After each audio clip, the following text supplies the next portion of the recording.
وہ میرے پڑوسی تھے، اکثر گھر آتے رہتے تھے، شریر سے کافی بھاری بھرکم تھے اور کھانے پینے کی شوقین۔ گھر میں گھستے ہی کچھ کھانے کی فرمائش ضرور کرتے، کچھ کھانے کو نہ بھی ملے تو چائے تو ضرور ہی پیتے۔ گھر میں خاص کر وہ میری بوا سے ضرور بات کرتے، کیونکہ میرے پھوپھا جی گزر چکے تھے۔ بوا اکیلی تھی، ایسے میں انہیں مورل سپورٹ بھی مل جاتا تھا۔ اصل میں اس شخص کی باتیں اتنی اچھی تھیں، بات کرنے کا طریقہ، کوئی بھی اس پر یقین کر لیتا تھا۔ اسی وجہ سے شاید بوا کو ان کی باتیں اچھی لگتی تھیں، پر اس کی یہی حرکتیں پریوار میں بوا کو چھوڑ دوسرے کو پسند نہیں آتی تھیں۔ پر بوا کی وجہ سے کوئی کچھ کہہ بھی نہیں پاتا تھا۔ وہ بوا کے سسرال والوں کی طرف سے دور کے رشتے دار بھی لگتے تھے، اس لیے بھی شاید ایسا ہوتا ہو۔ وہ دن مجھے اچھے سے یاد ہے، بارش ہو رہی تھی، زوردار جھمک جھم بارش دیکھ ممی نے اسکول جانے سے منع کر دیا۔ اب بچپن میں اسکول نہ جانے کے لیے ممی ہی کہہ دے تو کون خوش نہیں ہوگا، اس لیے میں بھی خوش ہو گئی۔ ساتھ ساتھ میرے بھائی بھی بارش میں اسکول نہیں گئے۔ ویسے میرا ایک چھوٹا بھائی تھا جو ہمیشہ مجھ سے بڑا بننے کی کوشش میں لگا رہتا، اور دوسرا بڑا بھائی بھی تھا۔ خیر، ہم نے بارش کے موسم کا لطف اٹھایا اور روم میں ٹینٹ بنا کر خوب کھیلا۔ کھیلتے کھیلتے میں سو گئی اور جب اٹھی تو دوپہر کے 3 بج رہے تھے۔ بارش تب تک رک چکی تھی۔ موقع ملتے ہی بھائی بھی گھر سے باہر گھومنے نکل گیا۔ ممی سو چکی تھی۔ موقع دیکھ میں بھی گھر سے باہر نکل گئی۔ مجھے لگا میرا بھائی اور باقی پڑوس کے بچے باہر کھیل رہے ہوں گے، لیکن جب باہر گئی تو وہاں کوئی نہیں تھا۔ میں نے وہ ساری جگہ چھان ماری جہاں وہ ہو سکتے تھے، پر میرے ہاتھ کچھ نہیں لگا۔ میں ان کا انتظار کرنے لگی، بہت دیر تک کوئی نہیں دکھا۔ بغل میں ایک بانس کی کرچی پڑی تھی، میں نے اسے اٹھایا اور گیلی مٹی میں کچھ ڈرائنگ بنانے لگی۔ تبھی پیچھے سے اچانک بھاری آواز آئی۔ میں نے پلٹ کے دیکھا تو وہی انکل تھے، وہی جو بوا سے اکثر بات کرنے آتے تھے۔ میں نے کہا، جی انکل۔ انہوں نے پوچھا، ارے تمہاری فوج کہاں ہے؟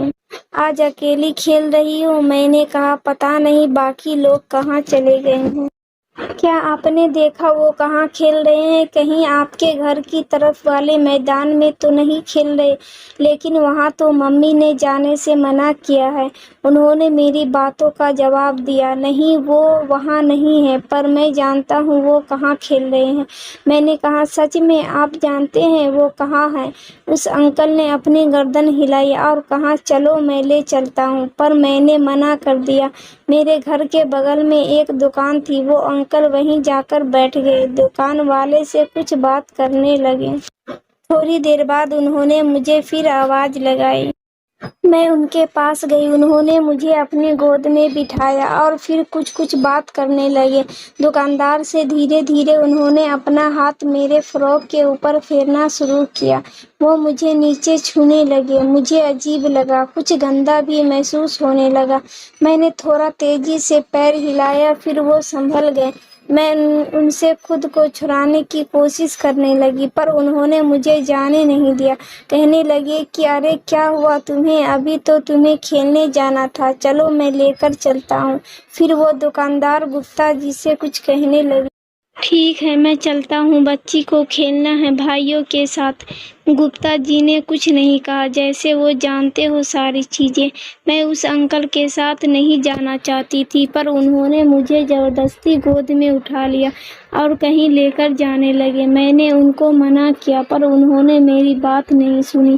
پہلے مجھے وہ ایک دکان لے گئے، وہاں کچھ چاکلیٹ خرید کر میرے ہاتھ میں پکڑا دیا اور کچھ زبردستی میرے منہ میں ڈال دیا تاکہ میں کچھ بول نہ سکوں۔ پھر مجھے وہ ایک سنسان راستے کی طرف لے جانے لگے۔ مجھے کچھ ٹھیک نہیں لگ رہا تھا، مجھے کچھ سمجھ میں آ رہا تھا میرے ساتھ کچھ برا ہونے والا ہے۔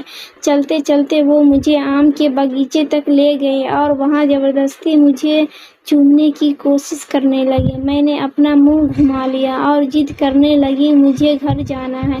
گھر جانا ہے۔ جس راستے سے وہ مجھے لے کر جا رہے تھے وہاں میں کئی بار اپنے دوستوں کے ساتھ جا چکی تھی۔ وہاں کے کچھ لوگ مجھے پہچانتے تھے۔ میں نے کہا انکل مجھے چھوڑ دیجیے، گھر جانا ہے، ممی ڈھونڈ رہی ہوگی۔ وہ مجھے اور اندر طرف لے کر جانے لگا۔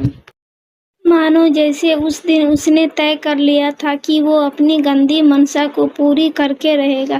اس عمر میں مجھے نہیں پتا تھا کہ ہوس کیا چیز ہوتی ہے، لیکن اس کی آنکھوں کو دیکھ کر سمجھ گئی تھی کہ ایسی حرکت کرنے والوں کی نظریں کیسی ہوتی ہیں۔ پتا نہیں اس دن اس کے اندر کون سا جانور تھا جو باہر آنا چاہتا تھا اور مجھے نوچ کھانا چاہتا تھا۔ اس کی آنکھیں آج بھی مجھے ڈراتی ہیں۔ وہ اپنی پیاس بجھانا چاہتا تھا، میرا ریپ کرنا چاہتا تھا۔ وہ ریپ کرنے کی جگہ تلاشنے لگا، میرے منہ میں کپڑا ٹھوس دیا، میرے شریر کو گندی طرح چھونے لگا۔ میرے فراک اٹھا کر اس نے میرے پرائیویٹ پارٹ پر زور سے کاٹا۔ میں چلائی، زور سے چیخی پر آواز باہر نہیں گئی۔ وہ میرے تک ہی رہ گئی کیونکہ اس نے میرے منہ میں کپڑا جو ٹھوس رکھا تھا۔ میرے ہاتھ سے اس نے چاکلیٹ چھینا، پھر چاکلیٹ کا پیکٹ پھاڑا، میرے پرائیویٹ پارٹ پر لگایا اور کچھ کرنے کی کوشش کی۔ تب تک کوئی باغیچے کی طرف اسے کوئی آتا ہوا دکھا۔ اس نے مجھے چھوڑ دیا، میرے منہ سے کپڑا بھی نکال دیا اور میرے آنسو پوچھ دیے۔ مجھے گود میں اٹھایا اور آگے لے جا کر چھوڑ دیا۔ کہا خود سے گھر چلی جاؤ، کہیں رکنا مت، سیدھا راستہ ہے۔ میں روتے روتے اپنے گھر پہنچ گئی۔ ممی نے دیکھا، پہلے 2 تھپڑ لگائے اور غصے میں پوچھنے لگی کہاں تھی، شام ہو گئی ہے، کس سے پوچھ کر باہر گئی تھی؟ میں نے کوئی جواب نہیں دیا، بولتی بھی کیا، میری حالت اس وقت کچھ بولنے کی تھی بھی نہیں۔ میرے ساتھ کیا ہوا اور کیا ہو سکتا تھا مجھے اس کا علم بھی نہیں ہے۔ میں نے کچھ نہیں بولا، پر دھوئے کمرے میں گئی اور سو گئی۔ ممی کو میرا ویوہار کچھ عجیب لگا۔ انہوں نے مجھے جگایا اور پوچھا کیا ہوا؟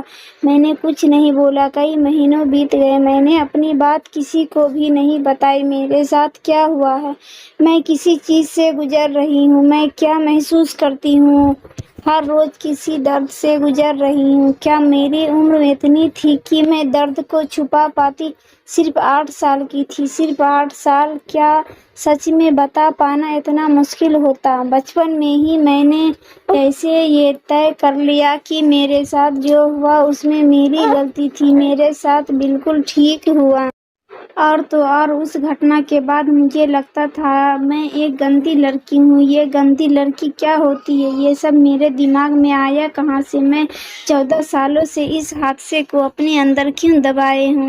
میں نے کبھی کسی کو بتایا کیوں نہیں؟ یا شاید میں نے بتایا پر کسی نے سمجھا نہیں۔ میں یہ دعوے کے ساتھ کہہ سکتی ہوں کہ مجھ جیسی ایسی ہزار لڑکیاں ہیں جو خود کو اپنے ساتھ ہوئی پر تارنا اور شکار مانتی ہیں۔ اس بات کو 14 سال بیت چکے ہیں، پر خود کو کیسے سمجھاؤں جو ہوا اسے بھول جاؤ؟ کیا بھولنے سے سب ٹھیک ہو جائے؟